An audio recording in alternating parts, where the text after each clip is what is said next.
고양신문 독자 여러분, 그리고 고양파 시청자, 그리고 고양시 유권자 여러분께 먼저 정중하게 사과의 말씀 드립니다.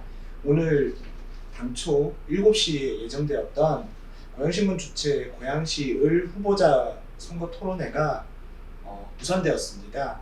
이게 무산된 사유는 토론회를 사흘 앞둔 28일 날 더불어민주당 한준호 후보 측에서 1대1 토론이 아니면 토론회에 불참한다는 통보를 하셨고, 이어서 어제였던 30일 미래통합당 한경호 후보 측 역시 한준호 후보가 불참을 한다면은 토론회에 나오기 어렵겠다라는 것을 알려주셨습니다.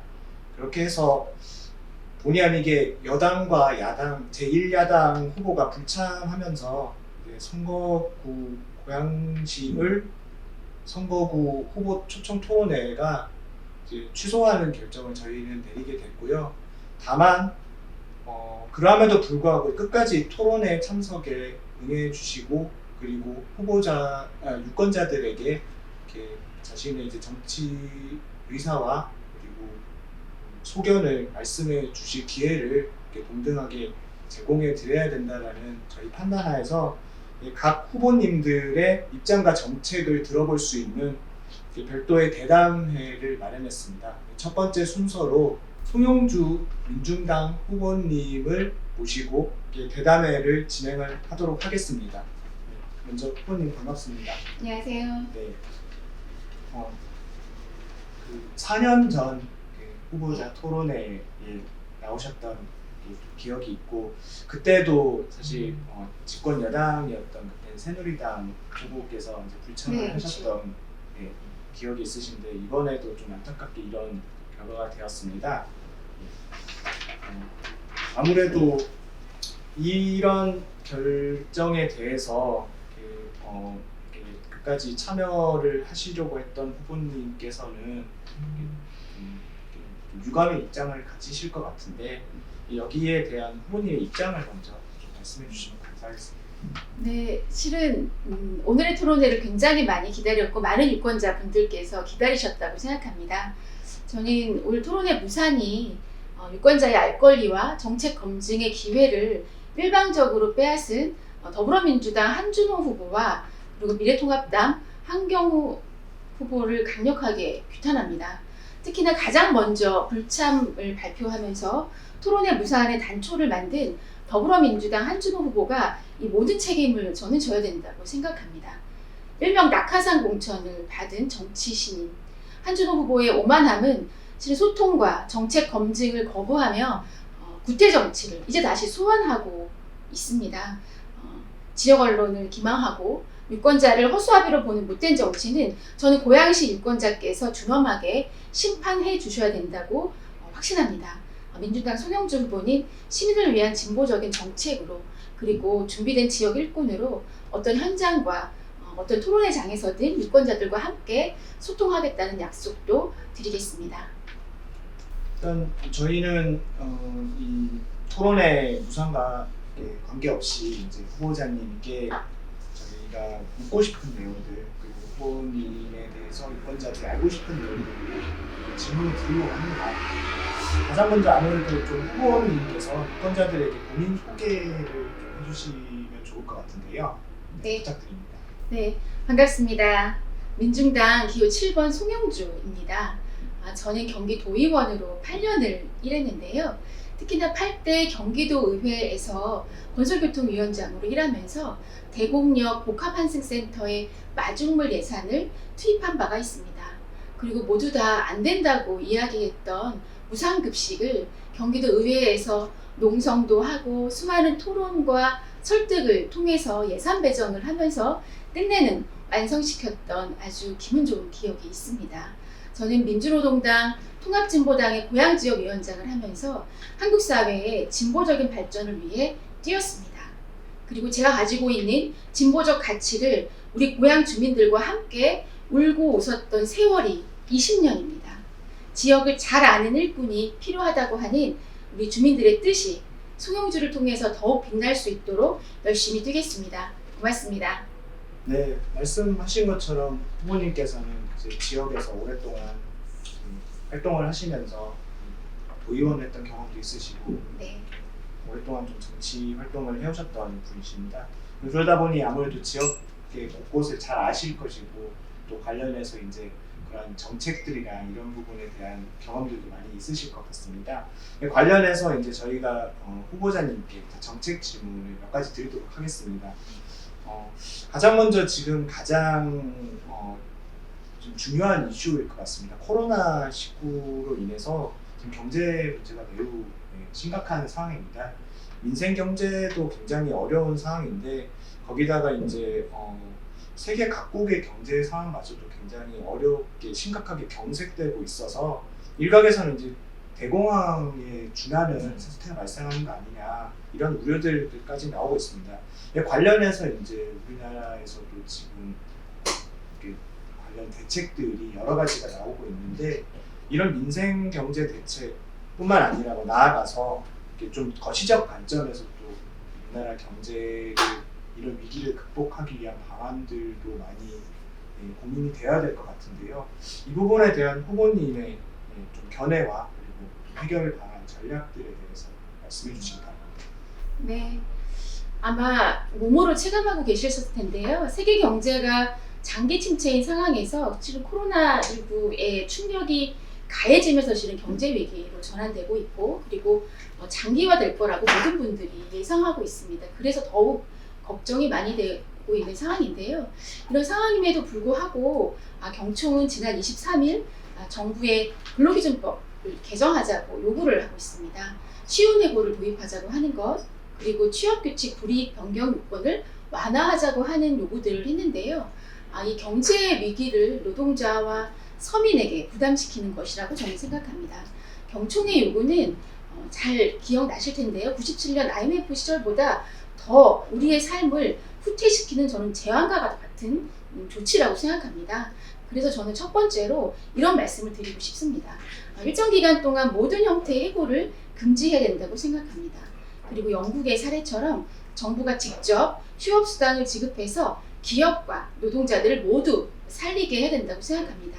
그리고 세 번째, 주택담보대출 같은 생계형 대출에 대해서는 이자를 유예하고 신용평가가 전환되지 않도록 신용평가에 대한 유예도 해야 된다고 생각합니다. 많은 정책들이 나와야겠지만 가장 중요한 것은 노동자와 서민 민생 경제를 어떻게 할 것인가에 초점을 맞추는 것이 저는 중요하다고 생각합니다. 네. 사전에 드린 질문이긴 하지만 이렇게 굉장히 관련해서 많은 고민과 생각들을 말씀을 해주신 것 같습니다. 다음 질문을 드릴 것 같은데 마찬가지로 최근에 아주 뜨거운 논란이 있는 텔레그램 엠번방 사건에 대한 질문입니다. 이 사건 자체가 지금 우리나라에 좀 커다란 충격과 한편으로 많은 고민들을 안겨주고 있고 관련해서 후보님 같은 경우도 이것에 대한 입장과 해결 방안에 대한 별도의 보도자료도 있었던 것으로 기억을 합니다. 이 사건의 본질과 핵심은 무엇이라고 생각하는지 그리고 이 해결 방안을 어디서 찾아야 된다고 생각하시는지 후보님께서 말씀해 주시기 바랍니다. 네. 실은 엠번방과 관련된 청와대 국민청원 숫자가 단숨에 600만 명이 넘었습니다. 이것은 엠번방에 대한 운영자 그리고 혹은 참가자에 대한 처벌을 넘어서 우리 사회의 남성 중심적인 성문화에 대한 문제 제기라고도 저는 생각합니다. 그리고 또한 디지털 성범죄에 대해서 벌금 위주의 가벼운 솜방망이 처벌을 해온 우리 사회에 대한 뿌리 깊은 분노가 저는 표출된 것이라고도 생각하는데요. 그리고 특히나 이 중 피해자 중에서는 미성년자들이 다수 있습니다. 굉장히 심각한 상황인데요. 그래서 저는 이런 말씀을 드렸습니다. 디지털 성폭력 특별법을 제정하겠다는 말씀도 드렸습니다. 그리고 근원적인 대책이 좀 필요하다고 생각하는데요. 일반화되고 또 보편화되고 있는 성착취, 성폭력에 대한 사회 문화적인 분위기를 근원적으로 바꿔야 합니다. 여성 혐오, 그리고 강간 문화 등은 강제로 저는 퇴출시켜야 된다고 생각합니다. 그리고 제가 유일한 여성 후보이기도 하고 딸아이를 키우고 있는 엄마이기도 합니다. 그리고 진보 후보인 제가 디지털 성범죄를 근절하는 데 가장 앞장서겠다는 약속을 드리겠습니다. 네. 말씀하신 것처럼 특히 이 문제는 또 여성의 관점이 또 굉장히 또 중요하다고 보여지고 진보 정당에서 또 이 문제에 대해서 더욱더 목소리를 높일 수밖에 없는 또 사안이라고 보여지는데 이 부분에 대해서 이렇게 말씀을 해주신 것 같습니다. 다음 질문을 드릴 텐데요. 이 부분 같은 경우는 아무래도 후보님들 간에 원래 좀 변별력이 있을 수밖에 없는 질문인데 네, 맞습니다. 마찬가지로 일단 질문을 드리자면 후보님께서 이제 국회에 들어가신다면 1호 법안으로 무엇을 준비할지가 사실은 굉장히 궁금합니다. 그래서 이 법안을 무엇을 제출하실 계획이신지 그리고 이거에 대한 구체적인 내용도 말씀해 주시기 바랍니다. 네, 저는 IMF 시절에 해고된 노동자로 시절을 보냈습니다. 굉장히 어려운 시절을 보냈고 그리고 정말 누군가는 노동자와 서민들을 위한 법을 만들어 줘야 된다 이런 생각을 하면서 저는 노동운동을 시작하게 되었는데요. 제가 만든 1호 법안인 노동조합법과 근로기준법 개정안을 준비했습니다. 근로기준법의 적용을 제대로 받지 못하는 노동자, 5인 미만 사업장에 이른 노동자가 580만에 이르르고 있습니다. 전체 노동자의 한 4분의 1 정도 되는 굉장한 숫자인데요. 그리고 노동조합이 없이 살아가는 노동자가 1750만입니다. 그리고 잘 아시는 비정규직 노동자가 이미 70%를 넘어서고 있습니다. 저는 이 헌법에 보장된 노동 3권을 모든 노동자가 제대로 보장받을 수 있도록 하겠습니다. 그래서 준비한 노동조합법과 근로기준법 개정안을 구체적으로 말씀드리도록 하겠습니다. 저는 5인 미만 사업장의 노동자에게도 연장, 야간, 연차수당 등이 지급될 수 있도록 하겠습니다. 노동조합을 만들지 못하는 노동자들에게 노동조합을 만들 권리를 드리겠습니다. 그리고 비정규직을 정규직화 하겠습니다. 근로기준법을 지키라고 외쳤던 전태일 열사가 영원했던 것처럼 차별이 없고 빈틈이 없는 노동 존중 세상을 만들겠습니다. 고맙습니다. 뭐 공약에도 담기셨을 내용이시겠네요. 네. 주변의 반응은 좀 어떻던가요? 일단 많은 분들이 5인 미만 사업장에서 근무를 하고 계시기 때문에 정말 야간을 해도 야간 수당을 못 받는 실은 말도 안 되는 상황이거든요. 해고가 되어도 해고 예고로 해고가 부당하다고 신청하지 못하는 것이 현실이기 때문에 이런 문제에 대한 되게 긍정적이고 반가운 목소리를 저는 노동자들을 통해서 많이 들었습니다. 네, 그러실 것 같습니다. 다음으로 이제 아무래도 저희는 지역 신문이기도 하고 그리고 이제 후보자님께서 지역구에 출마하시는 만큼 지역 현안에 대한 질문들도 많이 있을 수밖에 없을 것 같습니다. 일단 뭐 저희가 당초 준비했던 질문을 몇 가지가 있었지만 일단 좀 축약해서 좀 전체적으로 질문을 좀 드리려고 하고요. 이 부분에 대한 답변도 꼭 한 가지로 얘기하실 필요는 없습니다. 뭐 쟁점들은 여러 가지가 있을 테니까요. 네.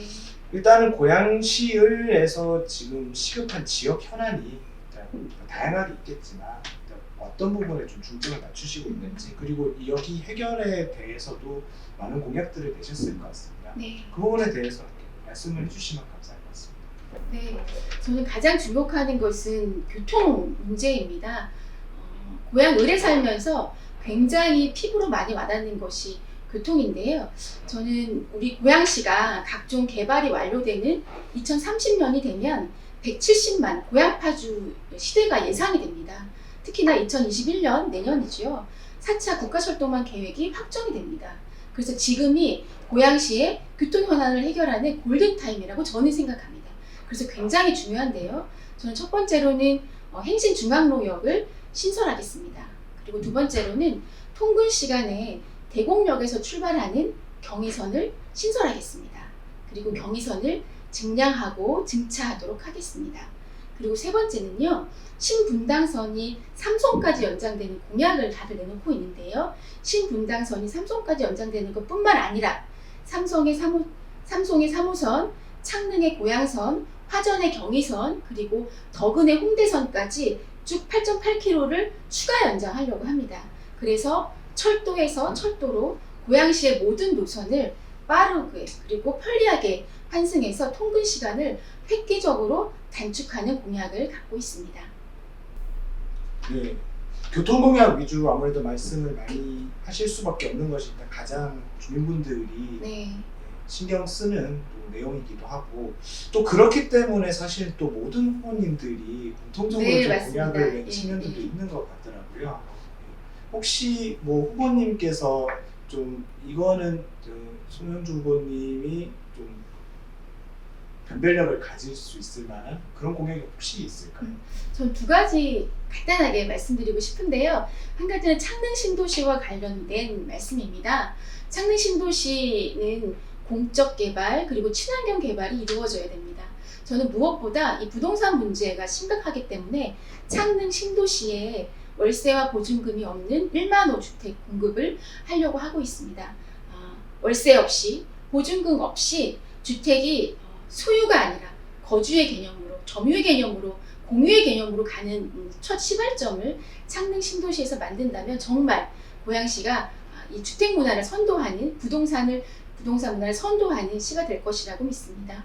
그리고 또 하나는 사실 능곡에 굉장히 능곡 뉴타운과 도시재생으로 몸살도 앓고 있는데요. 아마 능곡 뉴타운이 되지도 못하고 하지도 못하는 그런 상황에 비가 새는 곳을 가보셨는지 모르겠습니다. 굉장히 주민들이 어려움을 겪고 있는데요. 저는 능곡 4구역을 뉴타운을 해제하고 도시재생으로 가게 하는 기간을 함께 했었습니다. 끝내는 도시재생이 완성이 되는 과정으로 가고 있는데요. 주민들이 함께 참여하고 원주민이 떠나지 않는 도시재생 사업을 능곡 지역에서 가장 멋있게 한번 주민들과 함께 완성해 보고 싶습니다. 네. 추가로 그냥 즉석에서 질문 드렸는데 기다렸다는 듯이 답변이 나와가지고 이건 네. 짠 게 전혀 아닙니다. 네. 저도 네. 좀, 그냥 궁금해서 여쭤봤던 건데 네. 해주셨습니다. 예. 사실은 저희가 앞선 세 차례 토론회를 진행했을 때 가장 불꽃 튀고 가장 흥미진진하게 유권자들이 봤던 부분이 이제 주도권 토론이라는 순서였는데요. 네, 맞습니다. 근데 이게 아무래도 저희 후보자 초청 4인 초청 토론회가 무산된 상황에서 아쉽게도 이제 후보자들이 서로에게 이제 질문을 하시는 시간을 갖지 못하게 됐습니다. 그렇지만 또 각 후보님들이 또 특정 어떤 후보님들에게 질의하고 싶은 내용들 그리고 뭐 유권자들의 대변에서 이 부분을 꼭 답해야 된다라고 생각하시는 그런 내용들이 좀 있으실 거라고 생각해서 이 자리를 통해서 그 부분들 중에 말씀하시고 싶은 내용들 이야기를 들을 수 있는 시간을 좀 갖도록 하겠습니다. 네, 한번 말씀해 주시면 네. 좋을 것 같습니다. 굉장히 많은 유권자분들께서 기다렸던 시간이실 텐데요. 저는 이 한정된 시간에 이 한 가지만 꼭 말씀드리고 싶습니다. 서울시가 소유하고 있는 기피시설 문제인데요.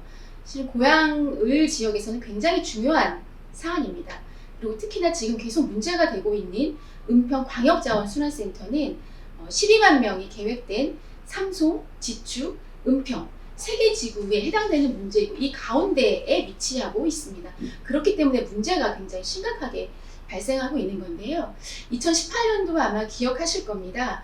은평 자원순환센터를 백지화를 약속을 하고 당선된 민주당 고양시장 그리고 그 자리에 있었던 정재호 민주당 국회의원 그렇게 약속을 하고 고양시장이 당선이 되었는데요. 당선된 지 4개월 만에 약속을 뒤집고 자원순환센터를 지하화하는 합의하는 도장을 찍었습니다. 이 문제를 해결해야 되는 지금 골든타임인데 민주당이 공약을 저버리고 주민을 저는 배신한 처사라고 생각합니다. 그래서 저는 이 자리에서 민주당을 대표해서 우리 한준호 후보가 주민 앞에 사과를 해야 된다고 생각합니다. 그리고 이제라도 저와 같이 이 은평 자원순환센터를 백지화할 것을 주민 앞에서 약속해 주셨으면 좋겠습니다.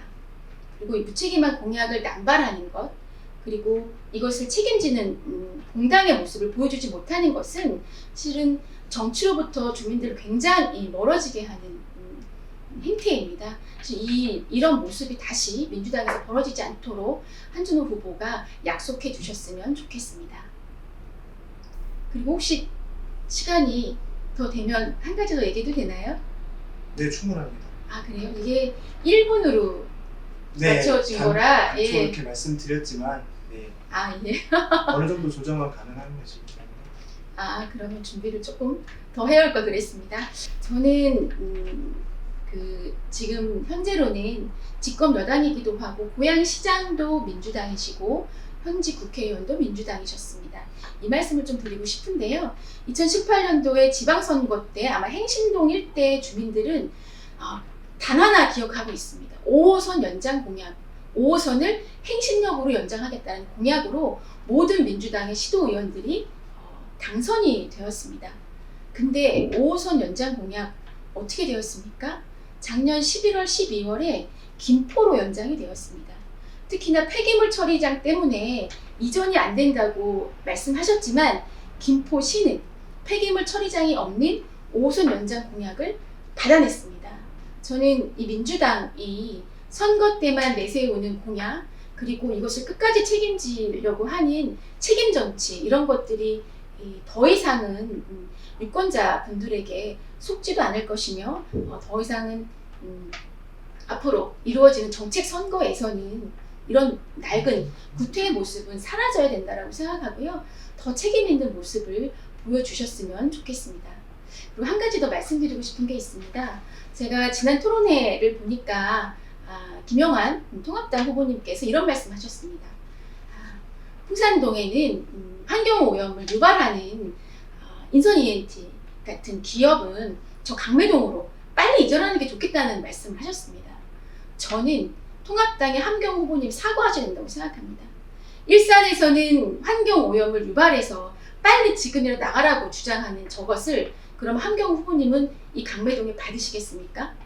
이거에 대한 답변 해주셔야 된다고 생각하고 더 이상 일산에서 그리고 누군가 신경 쓰지 않는다고 하는 그런 고향 을지역에 이런 낙후한 시설이 오는 것에 대해서 정말 모든 후보들이 함께 힘을 모아서 막아내야 되고 우리의 소중한 고향시 땅이 소중하게 잘 쓰일 수 있도록 함께 약속하고 지켜나갔으면 좋겠습니다. 저는 김영환 후보님의 발언을 보고서는 정말 고향 을지역의 주민의 한 사람으로서 분노하지 않을 수가 없었고요. 이 문제에 대해서도 통합당의 함경 후보님은 사과하셔야 된다고 생각합니다.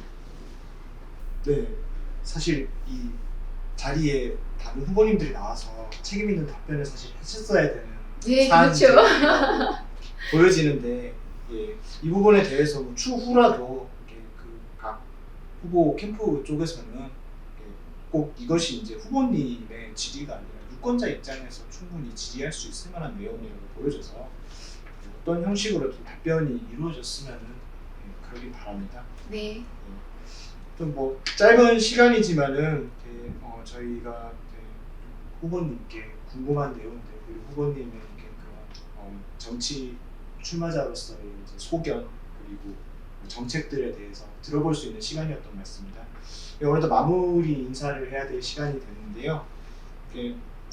후보님의 정치 소신과 그리고 비전을 담은 마무리 발언 부탁드리겠습니다. 네, 되게 아쉬운 토론회가 무산이 되었는데요. 존경하는 고향 시민 여러분, 오늘 토론회는 무산이 되었습니다. 주문의 알 권리를 무시하고 깜깜이 선거로 이길 수 있다고 하는 오만에서 저는 비롯된 거라고 생각합니다. 기득권 양당이 정신을 제대로 차릴 수 있도록 정통의 진보정당 그리고 민중당의 고향지역 일꾼 저 송영주의 손을 잡아주십시오. 입맛에 따라 소통을 제한하고 유권자를 허수아비로 보는 정치인은 우리 노동자들과 서민들을 제대로 대변할 수가 없습니다. 민중당의 송영주 그리고 우리 지역 일꾼의 가치에 투표해 주시기 바랍니다. 고맙습니다.